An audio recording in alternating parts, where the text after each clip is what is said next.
Good morning, everybody. Here we are again. It's day 29 of the Democrat shutdown. And things are getting really tough for the American people. The Democrats are coming near now to a cliff that they will not be able to turn back from. And it's of great concern to everyone who's paying attention to all this.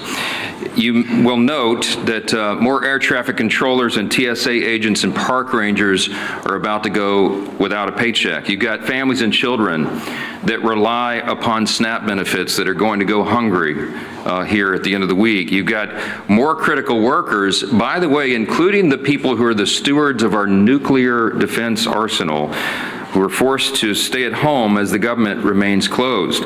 The Democrats own every one of these consequences. So we want to point out a couple of important facts this morning for you. It's no coincidence that polling this week confirms that over 70% of the American people believe the Democratic Party is out of touch. And amazingly to us, still every day, they turn their backs on more and more hardworking American families to prolong their pain. And that is exactly what's being felt here. It is incredible to us that they've now voted 14 times between the House and Senate to reject the clean, simple funding bill that would simply reopen the government. 14 times they have thumbed their nose at the American people in spite of their pain that they themselves have acknowledged. And as we've explained here, the motivation behind that is very clear. And this is why the polling is indicating what it is. The people know the Democrats are responding to fear. It is their fear of the most radical far-left voices in their party that has made them decide to obey the demands of the far left and to shut down the entire government and thereby inflict all this pain on the people.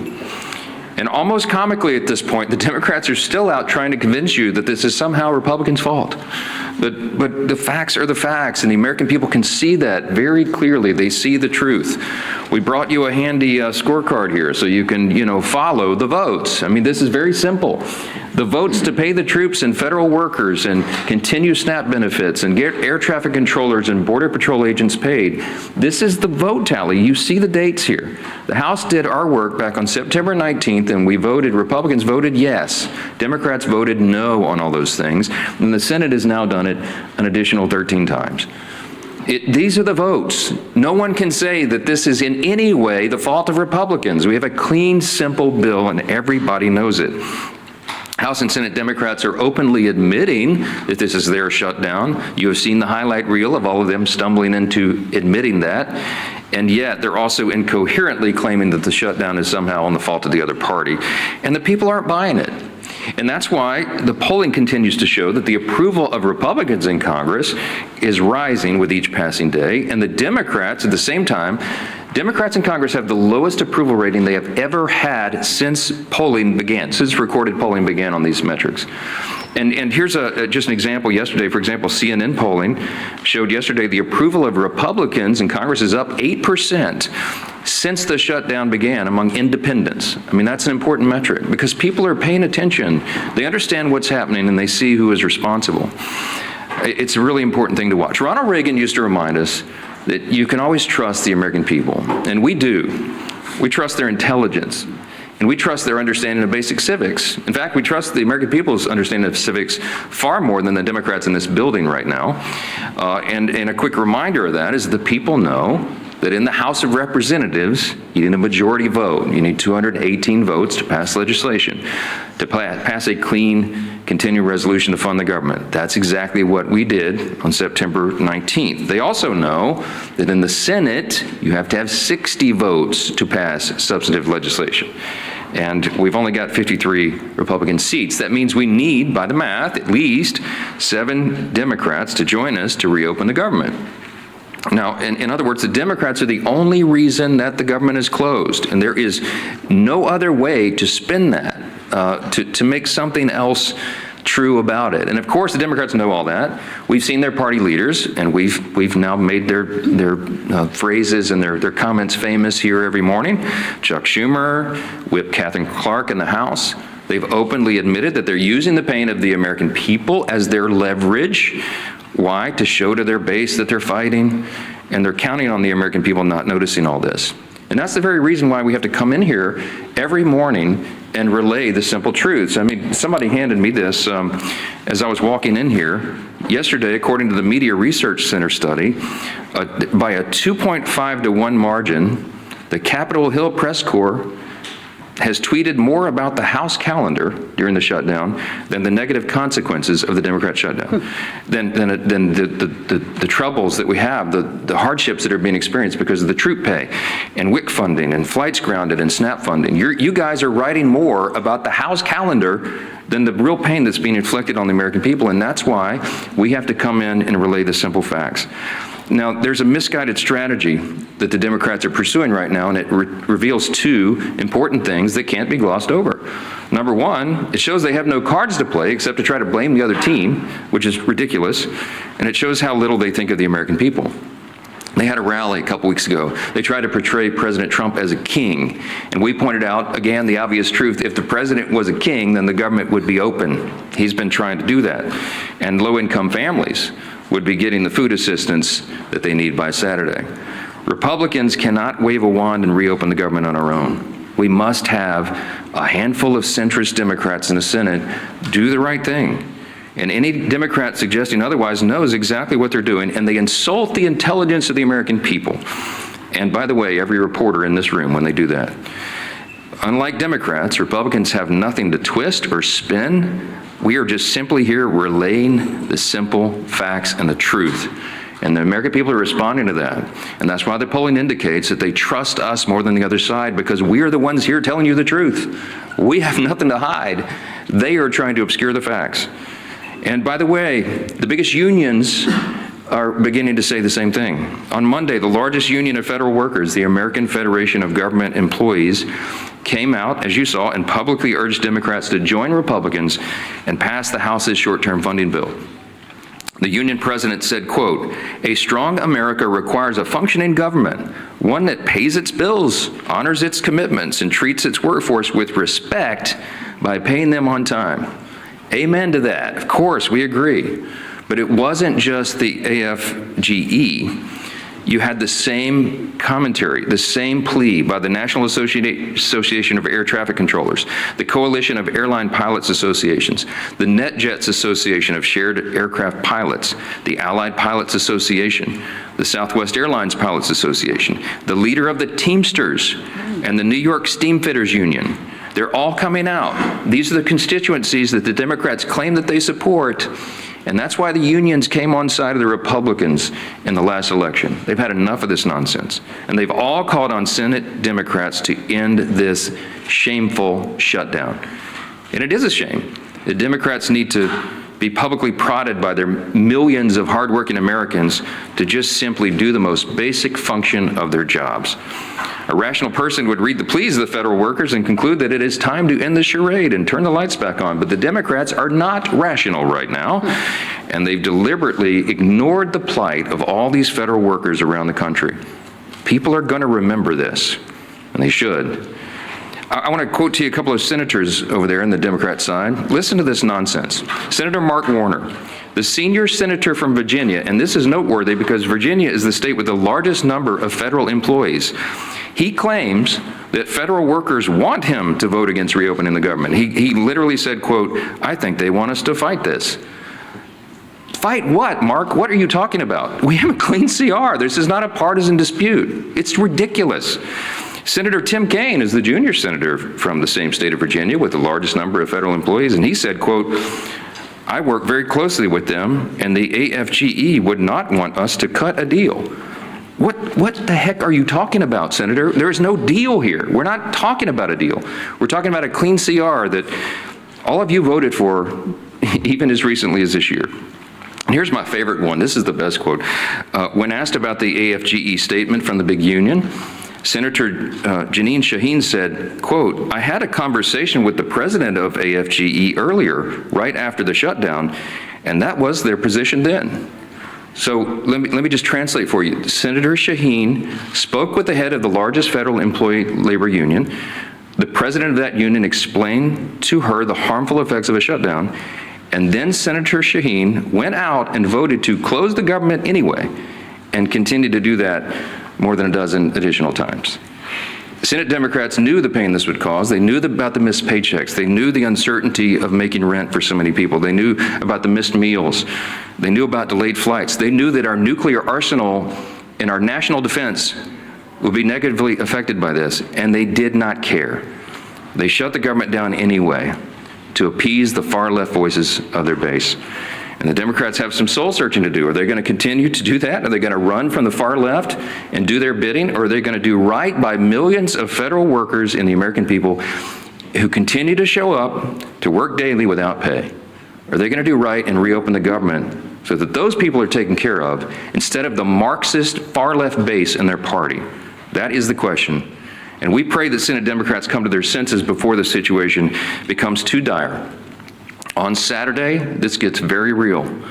SNAP benefits will stop flowing to all those who need it. You're talking about tens of millions of Americans at risk of going hungry if the Senate Democrats can continue this gambit.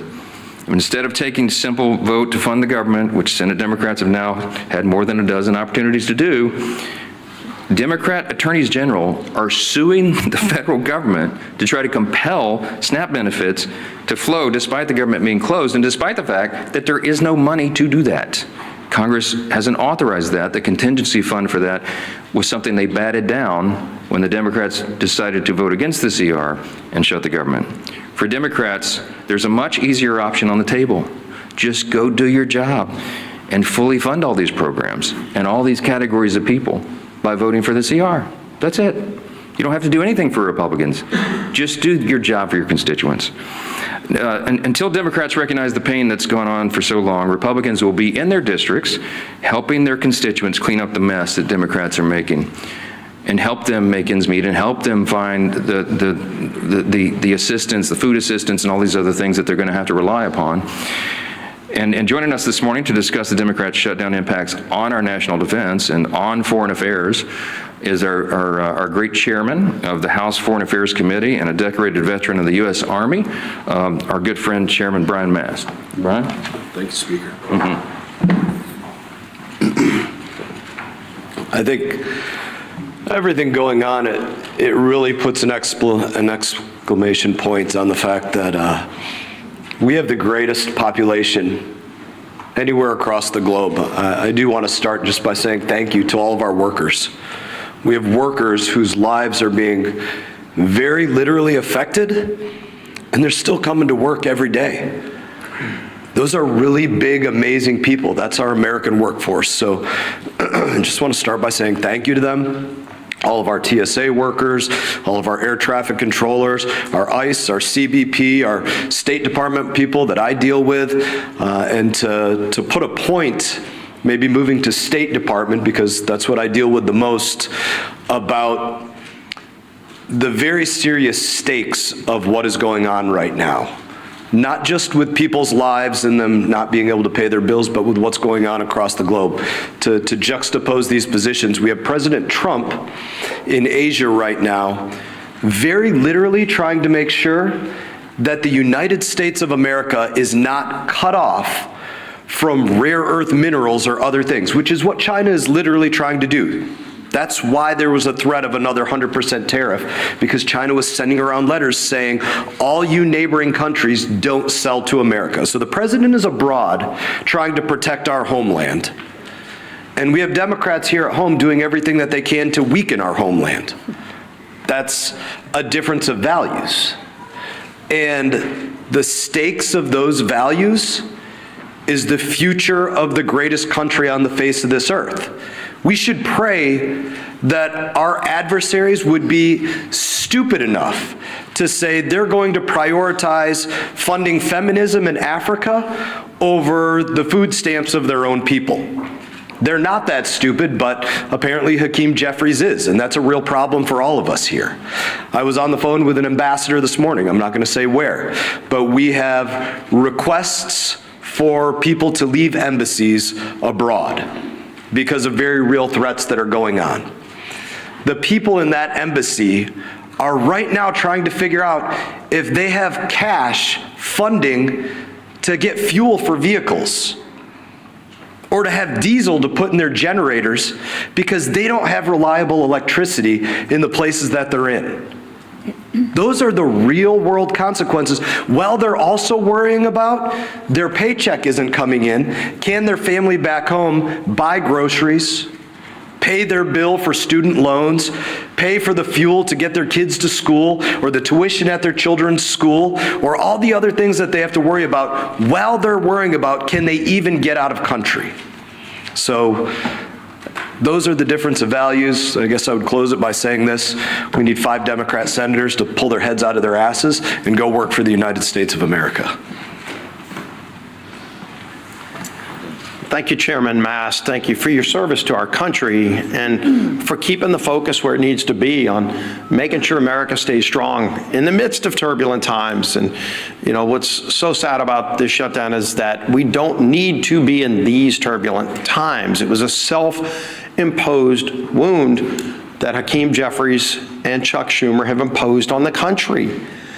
And if you look over this last month of the shutdown, you've seen Democrats literally playing a Dr. Jekyll and Mr. Hyde game with the American people. On one hand, they'll try to say, it's not us, it's the Republicans. Gee whiz, as the speaker talked about, oh, they control the House, Senate, and White House, when they know that they are the ones that are shutting the government down. And then on the other hand, Mr. Jekyll's side, they're saying that they know that they're causing pain on the American people. They admit that there is suffering, but they're doing it for leverage. So you can't have it both ways, Chuck Schumer. You can't wake up one day and say you're going to try to blame it on the Republicans, and then on the next day, you're trying to say that, gee whiz, we know that we're causing these problems. They're admitting they're causing suffering on people, but they're doing it for leverage. And they can't even explain what that leverage is, because they just need to show their radical base that they're having a fight with Donald Trump. It's all it's been about from the beginning. You really want to know who's calling the shots in the Democrat Party? You saw it on the stage this past weekend. Bernie and AOC on the stage with the new leader of the Democrat Party, Mamdani. Maybe Chuck Schumer's waiting for Mamdani to let him know when he can open the government back up again. But families can't wait, because the real suffering is going to begin. It's already been happening, but it really hits home this weekend when SNAP benefits run out, and they know that. But I'm going to go through some of the lies, the myths, the things that they say when they know better. Chuck Schumer just yesterday said, quote, Republicans are in charge of the White House, the Senate, and the House, but they're refusing to do their job. Now, Chuck Schumer's been in Congress since the 1980s. And he knows that every day he's been there, there's been a requirement that you need not 51, not a majority like we need in the House. He was in the House where you did need a majority, and then he went over to the Senate where it's always been a requirement that you need a supermajority. And in fact, when they changed the rules, it's not a standard or a custom, it's an actual Senate rule that you need 60 votes. The rule used to be higher. And in 1975, many of you might have thought Chuck Schumer voted for that rule. He came in just a few years after. In 1975 is when they lowered the threshold to 60 votes. It used to actually be a higher standard in the rules. And so every day Chuck Schumer's been in Congress, it always took more than a simple majority, in fact, 60 votes to pass these kinds of bills through the Senate. And he knows that. So you'd ask him, why is he trying to lie and mislead the American people? When he makes a statement like that, he knows he's trying to mislead the American people. And yet on other days, he does admit he knows he's causing suffering, but he's doing it for leverage. And so this game back and forth is what the American people are sick and tired of. Hakeem Jeffries, quote, we didn't view the current bill as anything other than a partisan Republican spending bill. He knows good and well that it was a clean CR. If Democrats still to this day don't know the difference between a clean CR and partisan bills, did they stop reading the bills? Because they used to vote for these bills. Just since 2017, Go look at the facts. Speaker likes talking about the facts. Facts are important here. Since 2017, 30 different CRs, 30 times CRs have moved to keep the government open. And do you know 29 of the previous times Chuck Schumer's voted yes? 29. This 30th time is the only time Chuck Schumer has voted no. And of course, you'd say, well, then what's changed if he's voted? 29 out of 29 times before this, he voted for clean CRs. What's changed? This is a clean CR. What's changed is the Democrat Party has changed. Mondami is now running the party. That party has changed. But the American people still have the same needs. The American people, again, the clean CR doesn't solve our differences. We still have big differences that we need to go negotiate, but let's just do it while the lights are on without the American people being held hostage. And of course, the final myth that's been out there for the beginning of this whole shutdown that we've debunked many times, that it's, quote, a total effing lie, that was Chuck Schumer's word, I think he actually used the word itself, that Democrats support free taxpayer-funded health care, free legals. That was Schumer saying that. And then, of course, when you read his alternative bill, his list of hostage demands, the $1.5 trillion spending bill, it includes in it a provision that repeals the verification we put in that says illegals can't get free health care. And CBO, not us, CBO said that would cost $200 billion in taxpayer health care benefits going to illegals.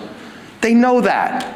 Of course they know it. And so why would they want to try to mislead the American people by over and over again making those statements? So here you can see it. Time and time again, the SNAP benefits comment the speaker talked about. They were warned in early October that 42 million people could be at risk in just weeks of losing their SNAP benefits if they didn't open the government. They knew that. And they want to play this game of chicken, this Jekyll and Hyde, one day trying to blame everybody but themselves, and then the other day taking ownership and admitting they're causing suffering, but they want to do it for leverage. You can't have it both ways. And more importantly, the American people are feeling the suffering. And this weekend, that suffering gets worse. And we have voted over and over again to prevent the suffering. It's not necessary. It shouldn't happen. And there's a way to avoid it. All they need to do is today, just 5 Senate Democrats need to get courage and say, we're not going to take our orders from Mondami or whoever else it is that are calling the shots over there. We're going to do the right thing and open this government back up so we can get into that negotiation over all of our differences, which are many, but just don't hold the American people hostage while that goes on. That'll bring up our whip. Tom Emmer.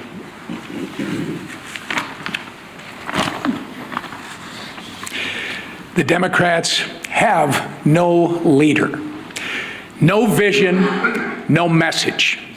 And nothing proves it more than the chaos they have caused with their needless government shutdown. We are now 29 days into this mess, and the Democrats have contradicted themselves every turn with no exit strategy in sight.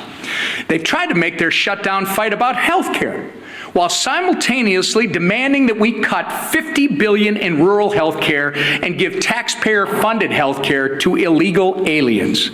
Not to mention the Americans who are suffering right now because critical health care services have been put on pause due to the Democrats' shutdown charade.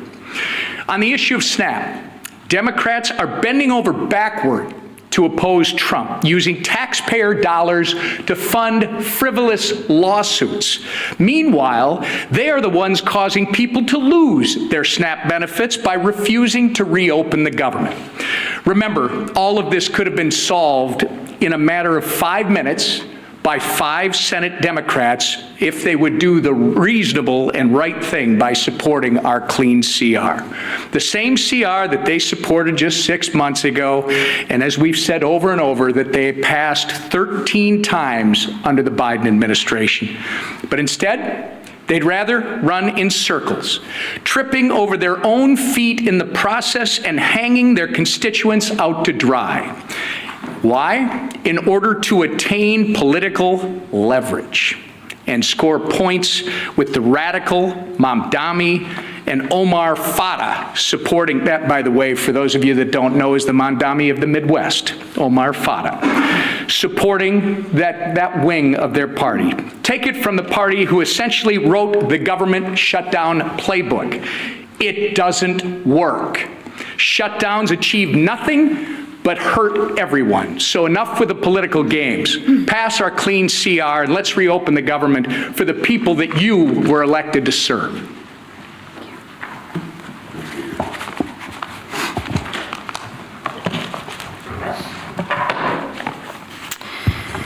Well, good morning, everybody. Good to see you again. Let's get one thing straight right out of the gate. House Republicans did our job. Senate Democrats didn't. It's that simple.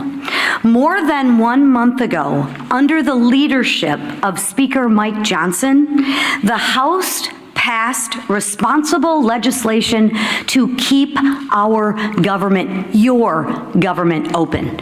Meanwhile, Senate Democrats voted again and again to keep it shut down. So before anyone throws around cheap insults like one Democrat member did on social media this week, and I'll just read it. Lazy Mike Johnson has made himself irrelevant and pointless. You know, I always find that funny.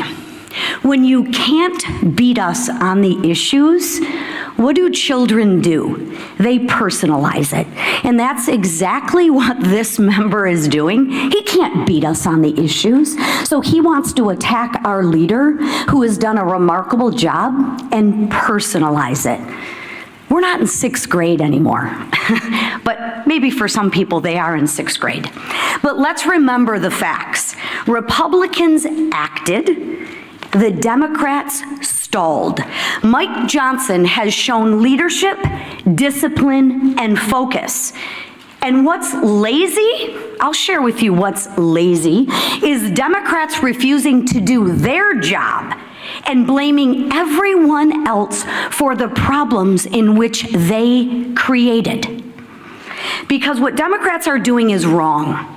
And Americans, real Americans, hardworking Americans, are getting hurt. I, for one, have had it. And I don't think I'm the only one out there. On Sunday, a Democrat House member admitted to the Wall Street Journal that his party is being pushed by far-left groups. He said the quiet part out loud, everybody.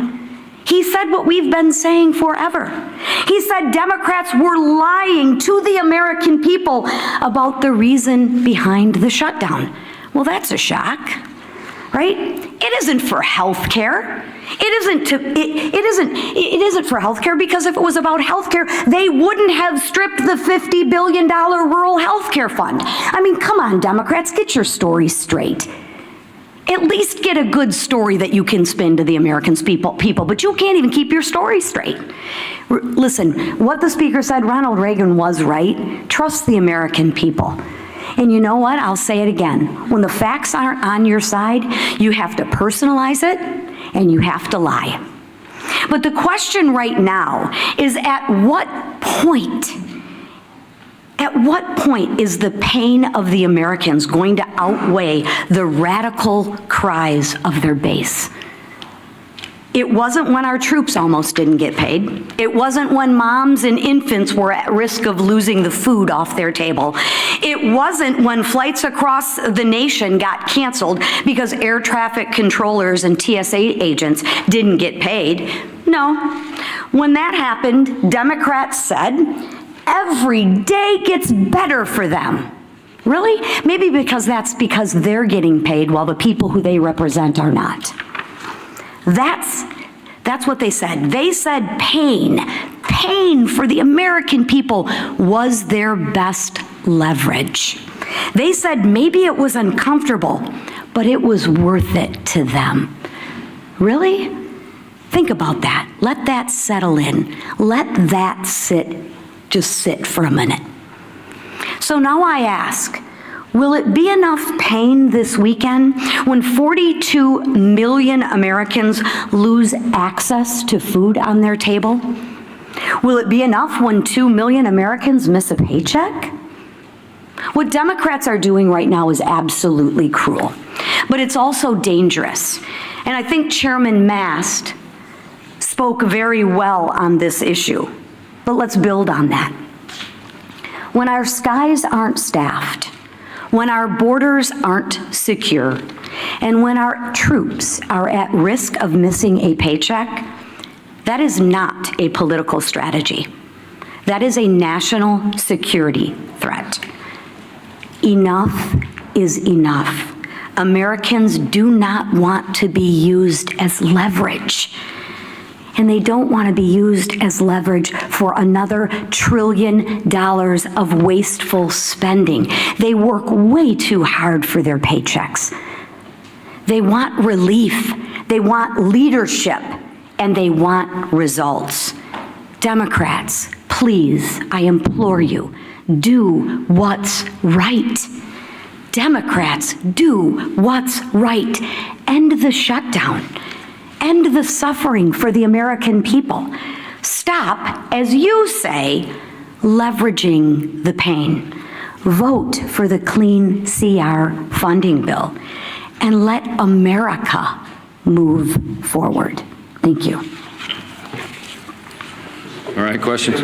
Manu, go ahead. Given how dire that you expressed for so many Americans right now, how do you justify the administration giving this big, massive bailout to Argentina, as well as calling for an increase in beef imports from Argentina? Look, we give foreign policy, the execution of foreign policy to the executive branch, and that's what the president is doing right now. There's lots of nuances about that. He's involved in negotiating trade agreements around the country to the great success and benefit of the American people right now. Dozens of them being worked out. He's overseas right now doing the same thing. And what he accomplished in Japan is a remarkable thing for the American people. And by the way, they've agreed to invest $550 billion into America, and that's good for everyone. So I can't get into the nuances of every single trade agreement with every country around the world, but we're going to trust the president to do what he's doing. He's had a remarkable track record of success for the American people, and nobody in this room can refute it. So I'm going to leave it right there. Let's talk about the government shutdown. It's the main important thing right here. Chad, go ahead. Thank you. Good morning. Can you talk about some of the members in, excuse me, can you talk about some of the members in your conference who have expressed concern about the House being out, or saying that this has gone on, too long, we need to maybe have another CR or take another approach or do something on health care? Yeah. Can you talk about what that is like and some of the things that you're hearing from your members who are saying, this is really going on? Well, you all know what I'm hearing from my members because our calls are leaked every week, and we had a conference call with almost everyone yesterday. By our count, there's about 3 to 4 members of the House Republican Conference who have only mildly questioned working in the districts as opposed to being here on the floor. And we talked through that in as much detail as we can on a call that I know is being printed on the front page of all the papers the next morning. But I can tell you that 99% of all the Republicans in the Senate and the House heartily agree with what we are doing. They understand the most important thing and the most important function and the basic and most simple thing that government must do is keep its operation going for the people. That is the first job of Congress. And when we can't do that, everything is paralyzed. And so we have made that the #1 emphasis. We need the Senate Democrats to do what they have always done in the past. Don't make me tell you all the facts again. 13 times during the Biden administration alone, they voted on CRs to keep the government going. They know the pain they're inflicting. They do not care because they're more afraid of the radical left Marxists in the base than they are the American people. That's plain and simple. And so it's painful for them, for us to get up here every single day and relate again the simple truths. We have to do that. The repetition is what makes the truth saturate, because most of the mainstream media is giving us headwinds. They're pushing back, as I just demonstrated from you from the results. The research proves what we know intuitively, that the mainstream media, most of the legacy media, is parroting the talking points to the other side. You are not asking Chuck Schumer the hard questions. You're not asking Hakeem Jeffries the hard questions. Not enough of them. They're hiding. And they think that they can appease the radical base because they're more afraid of the voices of the far left corner of their party than they are everybody else. And I think there's going to be a big price to pay for that in the future. Yes, sir, right here. Religion News Service has tracked 5 different instances in the last few weeks. DHS or ICE agents apparently, or there's footage to support, shooting Christian clergy with pepper bullets, pepper rounds, and rubber bullets. There was viral video of a Presbyterian minister being hit in the head with pepper rounds, and just last week, a UCC minister was shot directly in the face with a pepper round by a DHS agent that left his face bloody. I know that you've advocated for religious freedom in the past and celebrated the president's decision to pardon anti-abortion demonstrators. Do you share the concern of these clergy? This is a religious freedom issue that's emerging between the administration and the clergy. I can't comment on any of those instances. I haven't seen or heard any of those videos. I'm not going to comment, but I would say, hold on, wait a minute. Let me answer you. Hold on. Thank you. You asked the question. Religious freedom does not extend and give you the right to get in the face of an ICE officer and assault them, if indeed that was what happened there. What I've seen is a measured approach by the people who are trying to enforce our border laws, our immigration laws. And that was desperately needed and desired and demanded by the American people. You might remember the #1 issue in the November election last year was the wide open border and the chaos that has ensued by that. So the people are out doing a very difficult job. ICE officers, by the way, are under tremendous strain and pressure. How would you like to do that job if you had to put on the badge and do it? When you know you have the media criticizing every move and you have wild protesters in your face, cursing at you, waving their finger in your face, and sometimes pushing you and assaulting you. Okay? It's a dangerous, risky job. Thank the Lord that there are people who are willing to do that difficult job, to put on the badge and show that kind of courage. We should be on the side of law enforcement, and anybody who's trying to disrupt those operations, they need to be handled the right way. Now, look, all of us want the law to be enforced. We are the rule of law party. Chaos is not an American virtue, the rule of law, but you have to have order, and you have to have peace, and you have to have some people who are brave enough to put on the uniform and go ensure that. So get out of their face and let them do their job. That's what I would say. Down here, yes, ma'am. Thank you, Speaker. We're getting closer to the November 21st deadline for the CR that you guys passed. We're almost 3 weeks away from that. Is it time to bring the House back to pass a new CR with a new date? Is fewer than 3 weeks enough time to finish appropriations? Wouldn't that be a futile exercise when we have a CR that's been sitting over there since September 19th? If I brought the House back and we passed another CR, it would meet the exact same fate with Chuck Schumer. He would mock it, they would spike it, and they would try to blame it on us. So what would be the point of that? Concerned about the timing? We're all concerned about the timing. The Democrats are eating up the clock. We have very important work to do here, and that's why we're pleading with them, not Chuck Schumer. Look, I think Chuck Schumer and Hakeem Jeffries are irredeemable at this point. I don't think they'll be able to tell Mondami in New York and his disciples that they voted to open the government. I've given up on the leadership. So we're trying to appeal to a handful of moderates or centrists who care more about the American people and will put the people's interests over their own and do the right thing in the Senate. I mean, there's no point in me sitting down with Chuck Schumer. He's painted himself into a corner. I get all that. Mondami it looks like he's going to win and be the mayor of New York City, and Hakeem Jeffries came out and endorsed him. That's all you need to know. Hakeem Jeffries is terrified that Mondami, one of his disciples, is going to challenge him in his own seat in the election next fall. You've already seen that rumored. Some of you have reported on it. So he had to do it. He had to endorse socialism. He had to endorse Marxism, this dangerous ideology that has taken over the Democrat Party. That is what is motivating them. So it doesn't matter what we do in the House. It doesn't matter what we pass. We have to get a handful of moderates over there who care about America to do the right thing. We need at least 7 Democrats. It takes 60 votes in the Senate to pass it. This is not the Republicans. This fault is squarely on the shoulders of the Democrats, and they are the ones causing you the pain, and don't ever let them forget it. Thank you. Thank you.